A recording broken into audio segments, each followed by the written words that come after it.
Donc aujourd'hui, on va... Donc s'il y en a qui ne parlent pas bien français, on peut mettre un traducteur. Donc aujourd'hui, on va lire un verset de la Bhagavad Gita.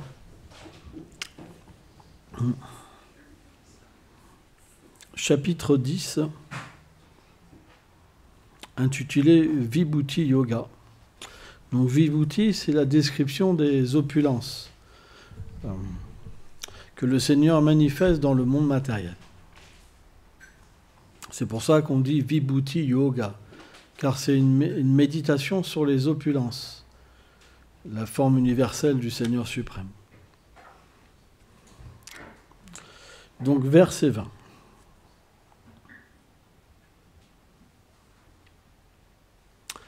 Om Namo Bhagavate Vasudevaya.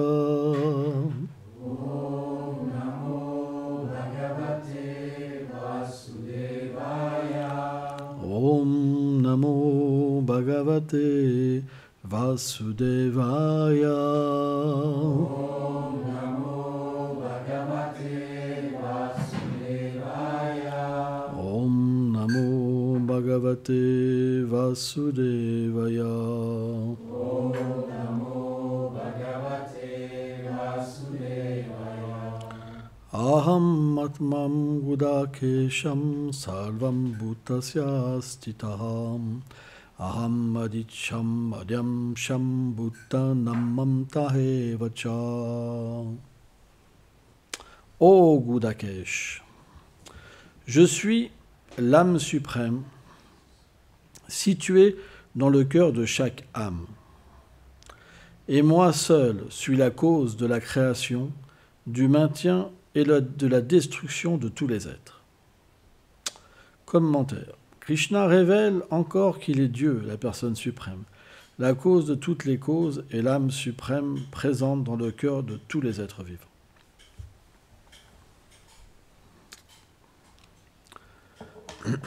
Om Magana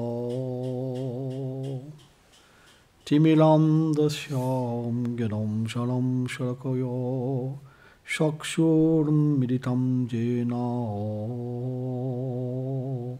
Taisme Shigulave Namha Shitchetanyamrobhistam Stapitam Jena Bhutare Swayam Rupa Kadamayam Dadati Swaha Padam Tikam. Hey Krishna Karuna Sindhu Dinabandhu Jagatpate Gopesha Gopekha Kanto Ladakanto Namostute Taptakam Shanagulangi Radhe Vrindavaneshvari Prichabhanu Sute Devi Pranamami Hari Priye. Jaya Shri Krishna Chaitanya Prabhu Nityananda Shri Advaita Gadadhara Shivasadi Gaur Bhaktavindam. Hare Krishna Krishna Krishna Hare Hare Hare Rama Rama Rama Hare Hare. Brindhai Tulasi Devai Priyaye Keshava Satcha Krishna Bhakti Pratidevi Satyavate Namo Namah. Vanchakalpatarubhyacha kripa sindhubhyaeva patitanam pavanebhyo vaishnavebhyo namo namaha. Namam Vishnupadaya Krishna Pesaya Bhutale Srimate Bhaktivedanta Swami Niti Namine Namaste Sarasvati Devi Gauravani Prachaline Nilveshesha Sunyavadi Prachatya Dashatarine. La Bhagavad Gita est un écrit très important parce qu'il donne des bases pour comprendre l'environnement dans lequel nous sommes. Ça traite de 5 sujets principaux. Bien sûr, Ishvara, le Seigneur suprême, puisque c'est lui-même qui l'énonce, donc il explique plusieurs aspects de sa personne. L'aspect en tant que la personne suprême, en tant que son émanation partielle, l'âme suprême, présente dans le cœur de tous les êtres, et en tant que son énergie, Brahman. l'effulgence de sa personne partout présente. Ça traite du jiva, l'âme, ça c'est nous. Et donc, le jiva, on apprend deux choses. C'est qu'il peut être soit conditionné, oublieux de sa nature spirituelle. C'est notre cas. On pense en ce moment, je suis ce corps. Tant qu'on pense qu'on est un homme ou une femme, ça veut dire qu'on est conditionné par la nature matérielle. On a des désirs par rapport à ce conditionnement. Mais on peut aussi, par la grâce du Seigneur, devenir libéré. Libéré, ça veut dire devenir conscient de notre lien avec le Seigneur et avoir des désirs spirituels. On voit par exemple beaucoup d'êtres vivants souffrent.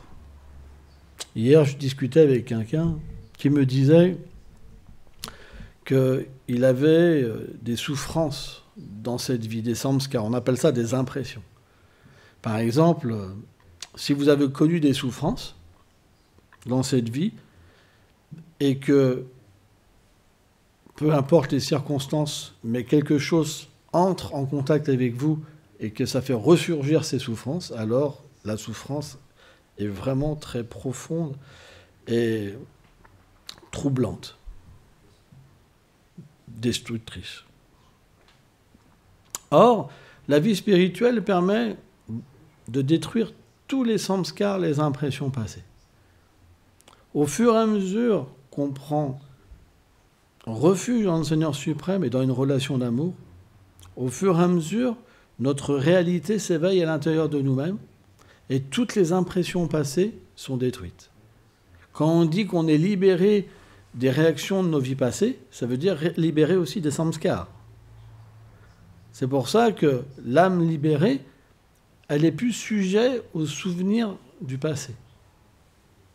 Et même quand elle accomplit quelque chose dans ce monde, puisqu'elle n'est pas imprégnée dans l'action de ce monde, ça ne lui donne pas une impression matérielle, un souvenir matériel. Même s'il semble faire une erreur, il ne peut même pas, quelque part, s'en rappeler. Parce qu'il est libéré de toute réaction dans ce monde. Donc ça ne crée pas d'impression en lui, vous comprenez ? Quelque chose crée une impression quand vous êtes lié à ce monde. Mais quand vous êtes plus lié à lui, alors l'impression ne peut pas s'accrocher à vous, s'infuser en vous. Par exemple, cette maison, ce temple, c'est pas vous qui l'avez construit. Et quelqu'un va vous dire « Waouh, t'as fait quelque chose de merveilleux ». Ça ne peut pas vous toucher puisque vous ne l'avez pas fait. De la même manière, si vous êtes identifié à l'âme mais pas au corps, si quelqu'un vous dit « Qu'est-ce que t'es moche ?»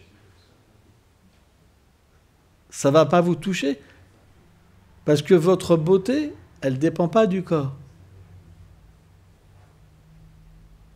Donc tous nos problèmes viennent de l'identification avec le corps. Donc à travers cette identification, on souffre. On se sent rejeté, on ne se sent pas compris. Mais l'âme n'est pas comme ça.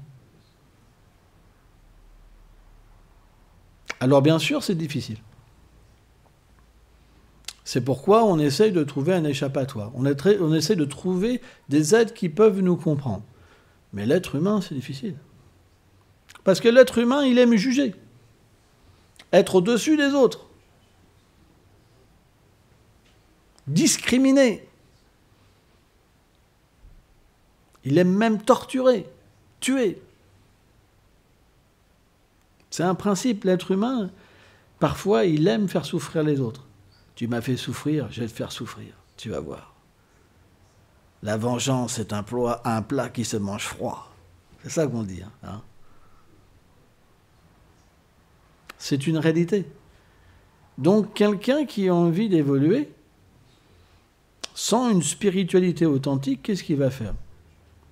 Il va prendre refuge de l'âme, mais dans une condition différente. Parce que l'âme est partout présente. dans l'arbre, dans l'oiseau, dans l'insecte, dans le poisson. Partout elle est présente, c'est elle qui donne la vie. Donc quand on souffre à travers les êtres humains, qu'est-ce qu'on fait? On va naturellement se rapprocher d'une forme de vie qui va nous apaiser. Et là, on va pouvoir naturellement communier d'une manière plus profonde et d'une manière plus interne. C'est pour ça que beaucoup de personnes prennent refuge dans la nature, par exemple. Et quand on prend refuge dans la nature, on comprend qu'elle n'est pas dénuée de conscience. Mais est-ce qu'un arbre peut parler à un être humain? Ou est-ce qu'un être humain peut parler à un arbre? C'est difficile.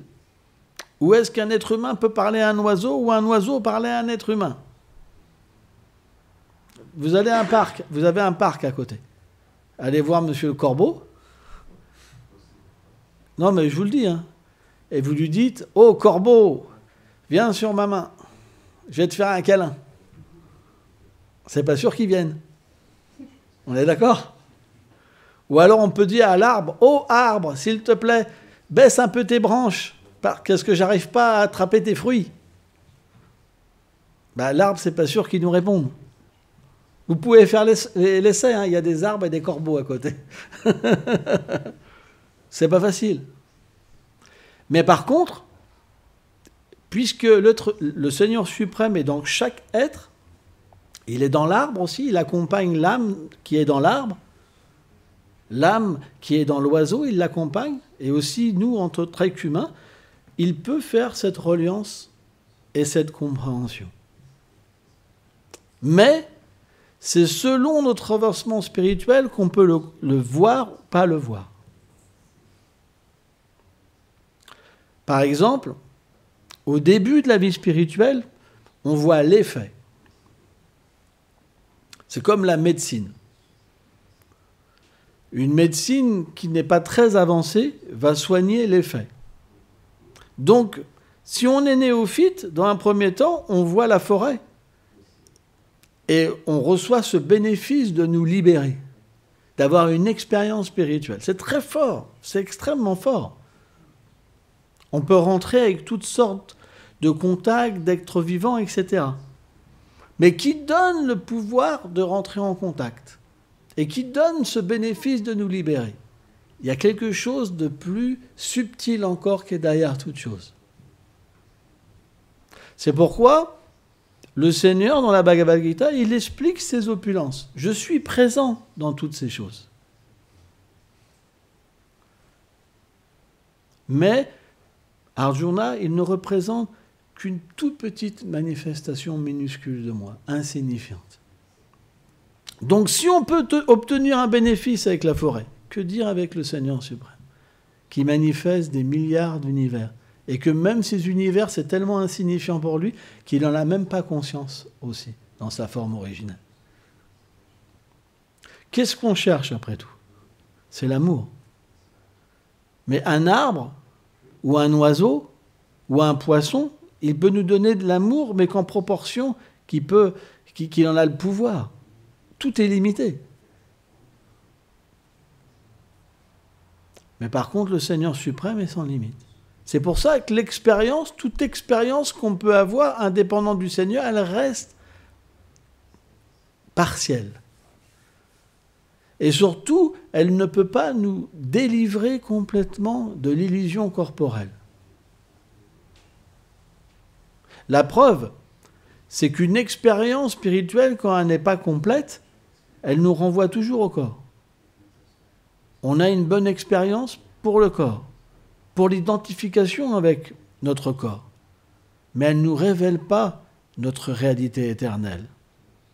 C'est pourquoi, une fois par exemple, je parlais avec un bouddhiste, très gentil, et il me disait, lui il avait un chien, il me disait, il apprenait tellement d'un chien. Et c'est vrai, on peut apprendre de tous les animaux. Mais je lui disais, si tu peux apprendre d'un chien, que dire du Seigneur qui est dans ton cœur? Parce que lui, il peut te révéler toute la création. il peut te révéler comment toutes les choses s'opèrent. Alors qu'un chien, pas forcément. C'est pourquoi on peut apprendre, mais jusqu'à un certain niveau. Parce que même les arbres ont une condition. Même la nature, elle a une condition. Par exemple, le Seigneur, dans le 11e chant du Srimad Bhagavatam, m'explique que la forêt, quand on va dans la forêt, on est situé dans la vertu. Quand on va dans les villes, dans la passion. Quand on va dans les maisons de prostitution, des maisons où on boit de l'alcool, dans l'ignorance. Mais il dit, là où ma déité est présente, où je suis présent sous la forme de déité, ce n'est pas le monde matériel, mais le monde transcendantal. C'est pourquoi, à travers l'adoration du Seigneur, peu importe à quel niveau on se situe, si c'est à travers la nature, si c'est à travers toutes sortes de voies, on peut toujours comprendre la cause, et pas simplement l'effet. Et quand on comprend la cause, on peut se comprendre nous-mêmes. Quand on n'observe que l'effet, on n'observe que l'effet en nous. Et l'effet matériel, c'est le conditionnement. Donc on peut s'éveiller un peu dans la vertu, mais pas dans la transcendance. En fait, la transcendance, elle est réservée que pour ceux qui peuvent comprendre l'âme. Et pour comprendre l'âme parfaitement, on doit comprendre le Seigneur suprême. Puisque la relation de l'âme, le svabhava, le svadharma, en fait, la constitution de l'âme est faite pour avoir une relation avec le Seigneur suprême. C'est pour ça qu'elle est manifestée. Donc si on enlève cet élément, c'est une expérience, mais ce n'est pas une réalisation de notre vérité. C'est encore une expérience matérielle. C'est pourquoi même les demi-dieux sont conditionnés. Ce ne sont pas des âmes libérées. Ils sont conditionnés plus par la vertu, mais ils restent conditionnés. Or, la Bhagavad Gita, elle nous dépeint tous ces secrets, ces savoirs confidentiels, extrêmement confidentiels, et le plus confidentiel, simplement pour nous permettre de nous éveiller à travers la création, à travers l'action, à travers le temps, à travers notre réalité et ce lien avec le Seigneur suprême. Et ce qui est vraiment incroyable, c'est pour ça qu'on dit que la Bhagavad Gita est la base de tout écrit, c'est qu'une fois qu'on étudie la Bhagavad Gita, on peut même comprendre encore mieux les autres philosophies. Parce que dans beaucoup de philosophies, il y a l'ignorance de l'âme. Dès qu'une philosophie est trop influencée par l'ignorance et la passion, alors il y a l'identification avec le corps. On pense que l'âme et le corps, c'est un. Mais le Seigneur ne dit pas ça. Deosmin yata de. En fait, le corps passe par différentes transformations, comme la naissance, l'évolution, la stagnation, et il y a six phases, comme la reproduction aussi. Mais l'âme, elle ne bouge pas. Donc au moment de la mort, le Seigneur explique, l'âme abandonne le corps pour en reprendre une autre. Et c'est selon la conscience qu'elle a acquise dans cette vie passée qu'elle obtient une autre destination. C'est pourquoi, dans sa miséricorde, il nous explique le principe de l'âme. Si on comprend l'âme et qu'on comprend notre lien avec le Seigneur, alors on obtient d'atteindre sa demeure éternelle. Mais comment on l'obtient? Est-ce qu'on reprend un nouveau corps? Non, l'âme, elle a une entité éternelle. Elle a une forme éternelle, des sens éternels. Mais une fois qu'on atteint sa demeure, Krishna dit, jamais plus on revient dans ce monde de misère. C'est pourquoi notre but, il est de comprendre l'âme. Lorsqu'on comprend l'âme, après on ne voit plus l'arbre, on voit l'âme. Lorsqu'on comprend l'âme suprême, on ne voit plus l'effet, on voit directement la cause. Et c'est bien plus supérieur. Parce qu'il n'y a plus de discrimination. On ne voit plus en tant qu'humain, on ne voit plus en tant qu'arbre, mais on voit la vérité partout. C'est ce qu'on appelle une âme réalisée. Elle ne fait plus de distinction. Et encore, ça, c'est encore à un certain niveau.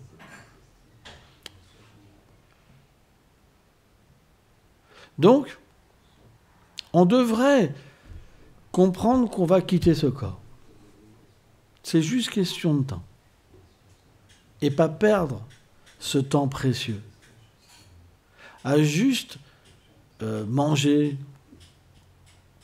essayer d'échapper à la souffrance, de se réjouir. Mais on devrait véritablement s'occuper de l'âme. Et pour ça, on doit avoir une vie spirituelle. Mais la vie spirituelle, ça veut dire celle qui est reliée à l'âme. On ne parle pas d'une religion qui nous donne comme fruit d'atteindre une sphère matérielle supérieure. Parce qu'à travers ce genre de voie, on ne peut pas réaliser l'âme. C'est pas possible.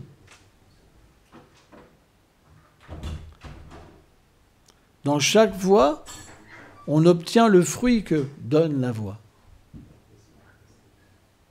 Alors bien sûr, ces voies, elles existent. Elles sont données par le Seigneur.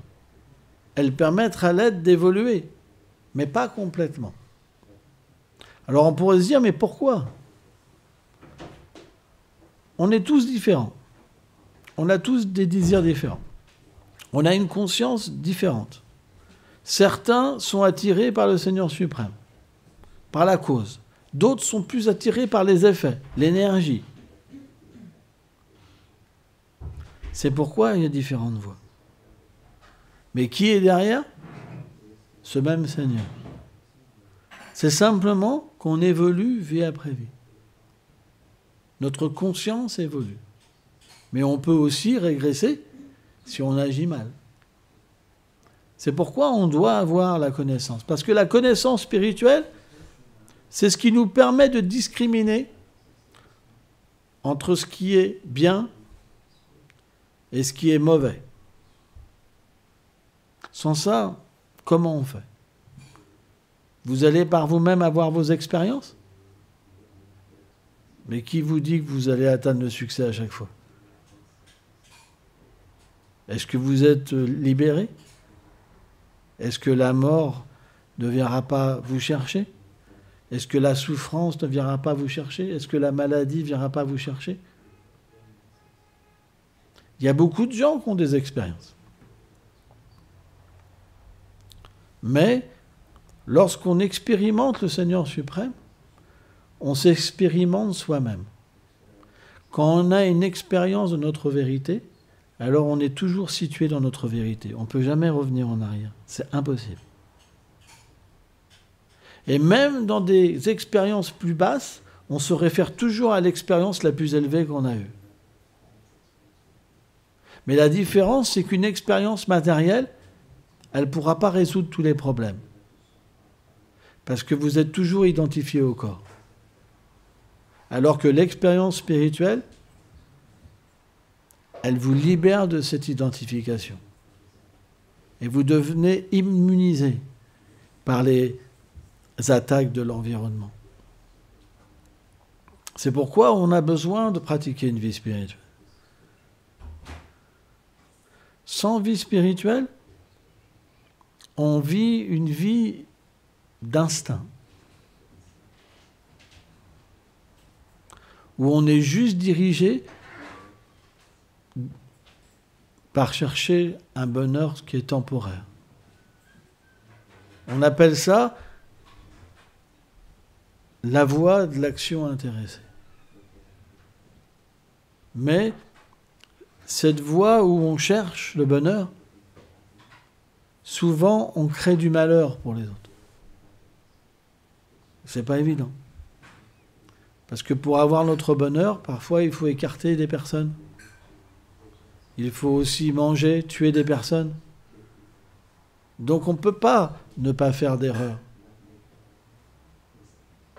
Or, quand on sert le Seigneur suprême, ça va damam paichaja, qu'on s'abandonne à lui, alors automatiquement, puisqu'on est situé dans une action qui est légitime à l'âme, parce qu'on procure du plaisir au Seigneur suprême, on n'a pas à prendre les réactions de nos actes. Parce que le Seigneur est dans le cœur de chaque être vivant. Il harmonise pour son dévot. Parce qu'il y a une relation personnelle.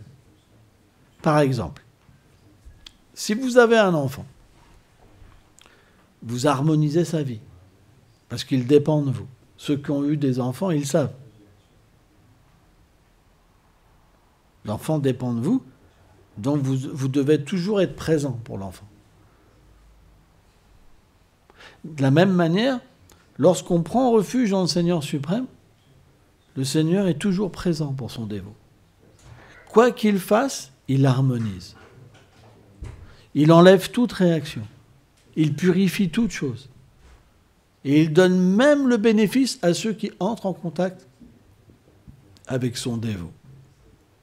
C'est expliqué que lorsqu'on voit un pur dévot, on devient libéré de toutes les réactions de nos actes passés. Et on obtient la dévotion. Si ce n'est pas dans cette vie, dans la prochaine vie, on obtient un corps humain et on commence la dévotion. C'est très puissant de voir un dévot du Seigneur. Pourquoi ? Parce qu'il y a ce lien personnel. Puisqu'il se donne au Seigneur, et même Papa Dante, le Seigneur se donne à lui. Il porte toujours le Seigneur dans son cœur. Et cette personne-là, elle est extrêmement chère au Seigneur. Krishna, il dit, elle m'est aussi chère que ma propre personne. Mais plus encore, à Vrindavan, dans sa demeure éternelle de Krishna, Krishna dit, ils me sont encore plus chers que ma propre personne. Vous vous rendez compte ? C'est pourquoi tout est une question d'amour et de relation. Par exemple, Krishna dit, le but des Védas est de me connaître. Toutes les Écritures amènent un jour à comprendre ce principe de relation et d'amour. Une fois qu'on comprend qui est derrière toute chose, on voit tout à travers ce Seigneur suprême.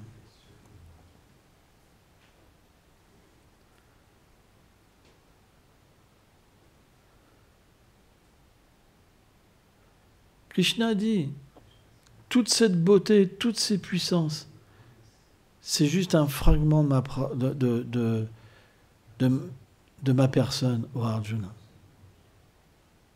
C'est tout petit. L'expérience qu'on peut avoir avec ces vibhutis, ces puissances, c'est tout petit. Et pourtant, c'est extraordinaire. Quelqu'un qui a une expérience, par exemple, avec la nature, c'est tellement puissant. Moi, je me rappelle, quand je marchais, par exemple, en Amazonie, et que je méditais, en fait, sur le Seigneur, et que je communiais avec la nature, mais c'était quelque chose d'incommensurable. C'était magique. Tout se mettait à vibrer, les plantes se mettaient à vibrer, les oiseaux, ils volent à côté de vous, les animaux sortent comme si c'était des amis, quoi. Les papillons, c'est des trucs de dingue. Les pierres, elles se mettent à vivre, tout est vivant. Et on obtient une telle communion que c'est quelque chose d'inconcevable. Et pourtant, c'est pas grand-chose. Comparé à rencontrer Krishna, c'est rien. C'est pourquoi l'expérience qu'on a, elle peut évoluer et aller plus loin. Mais c'est vrai, moi par exemple, quand j'ai expérimenté, par exemple, la fusion dans le Brahman, des choses comme ça, mais c'était pas possible qu'il y a quelque chose de supérieur. Mais les écrits védiques disent si. Parce que quand on se fusionne avec le Brahman, on peut réaliser l'éternité. L'éternité. Et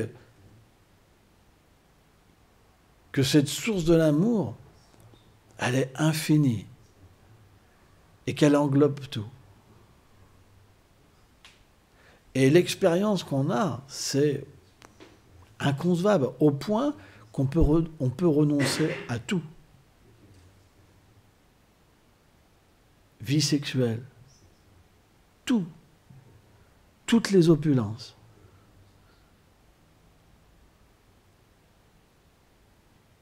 Et pourtant, Brahma explique que cette expérience, c'est considéré comme l'eau qui peut être contenue dans l'empreinte d'un sabot d'un veau. Et que la rencontre avec Krishna, c'est Brahma, c'est le Seigneur Brahma. Et la rencontre avec Krishna, c'est comme un océan à côté. C'est impossible à comprendre. C'est impossible. Il faut en faire l'expérience. Parce que quand on devient doté d'un corps spirituel, qu'on peut être mis en pouvoir pour voir la beauté du Seigneur et ses qualités, on ne peut pas être situé dans quelque chose de plus élevé. Puisque en fait, ce Seigneur suprême s'est expliqué que tout existe par lui et pour lui. Que tout est infime par rapport à lui. Rien n'est égal à lui, ni indépendant de lui, que tout vient de lui. La Sri Upanishad explique que bien qu'il y a des innombrables choses qui émanent de lui et qui sont complètes, rien, il ne perd rien. Il reste tout aussi complet. Vous vous rendez compte ? C'est inconcevable. Donc, quand on commence à entrer, alors au début, c'est pas évident, parce qu'il faut une qualification. C'est pour ça que Krishna parle de sa création. Parce que quand on n'a pas l'attirance pour une relation d'amour avec le Seigneur suprême, due à trop d'influence de l'ignorance et de la passion,